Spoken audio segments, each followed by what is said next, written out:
Bonjour à tous. Et si je vous disais qu'une bonne partie de notre monde moderne a été inventée par un empire qui a disparu il y a plus de 1500 ans? Aujourd'hui, on plonge dans l'héritage absolument incroyable et toujours bien vivant de la Rome antique. On peut légitimement se poser la question, mais au fond, qu'est-ce que Rome a vraiment fait pour nous? Après tout, ça semble si lointain, une vieille histoire de toges et de sandales, non? Eh bien, vous allez voir, les réponses sont littéralement partout autour de nous, souvent là où on s'y attend le moins. Tenez, un premier exemple qui va peut-être vous surprendre, le chauffage central. Oui, oui, ce confort qu'on croit si moderne, eh bien ce sont les Romains qui en ont posé les bases. Ensuite, il y a les routes. Le fameux dicton « Tous les chemins mènent à Rome », ce n'est pas juste une jolie phrase. Le réseau routier qui relie encore nos villes aujourd'hui est directement inspiré des techniques d'ingénierie romaine. Et au-delà de la construction, il y a les fondations même de notre société. Prenons notre système de loi, par exemple. Le droit civil, celui qui organise nos vies en commun, c'est un héritage direct, quasi intact, du système juridique romain.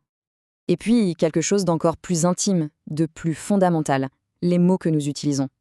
Des centaines de millions de personnes sur la planète parlent des langues qui sont les filles et les petites filles du latin.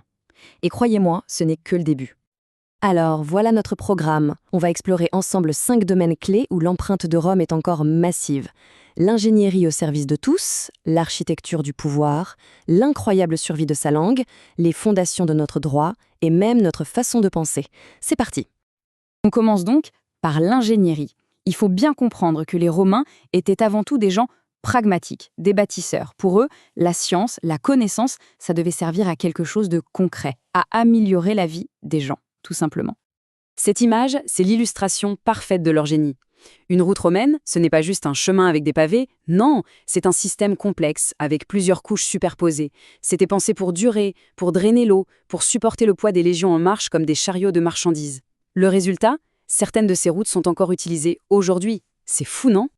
Et attention, ça ne s'arrête pas là. Pensez aux aqueducs, ces ponts incroyables qui transportaient de l'eau potable sur des kilomètres jusqu'au cœur des villes. Pensez au premier système d'égout, à l'invention d'un ciment hyper résistant. Et oui, on l'a dit, au chauffage central et même aux toilettes à chasse d'eau. C'était une véritable révolution pour le confort et l'hygiène publique. Passons maintenant à l'architecture. Et là, on touche à un aspect fascinant de la mentalité romaine. Ils n'ont pas toujours tout inventé, mais ils ont toujours su perfectionner et voir plus grand. Ils ont regardé ce que faisaient les Grecs et ils se sont dit « Ok, c'est génial, mais on va le faire en 10 fois plus grand ». Le contraste est saisissant. Les Grecs avaient la perfection des temples, avec leurs colonnes et le marbre. Les Romains, eux, avaient l'ambition. Ils ont repris les colonnes, bien sûr, mais ils ont ajouté leurs propres innovations qui ont tout changé. L'arc, la voûte et le dôme. Et tout ça, c'était possible grâce à leur fameux ciment. C'est ce mariage entre l'élégance grecque et l'ingénierie romaine qui a donné naissance à des merveilles comme le Colisée. Bon, on a parlé de la pierre, des constructions. Maintenant, parlons des mots. On passe à la langue. Et là aussi, sans qu'on s'en rende forcément compte, l'écho de Rome résonne tous les jours dans nos conversations. On entend souvent dire que le latin est une langue morte. C'est totalement faux.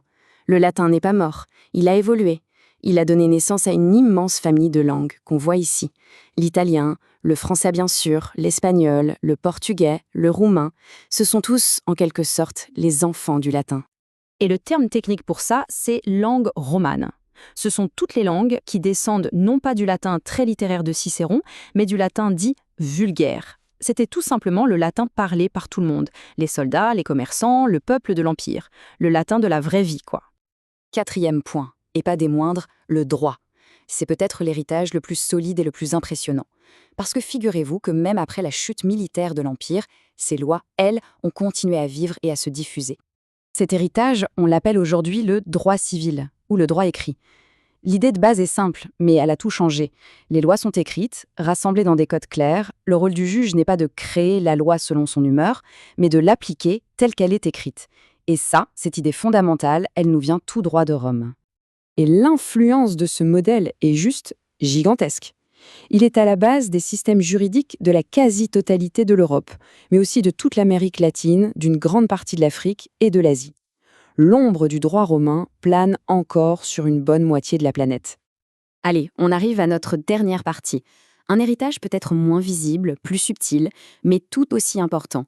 L'impact de Rome sur notre façon de raisonner, sur la philosophie et sur la manière même de raconter le passé.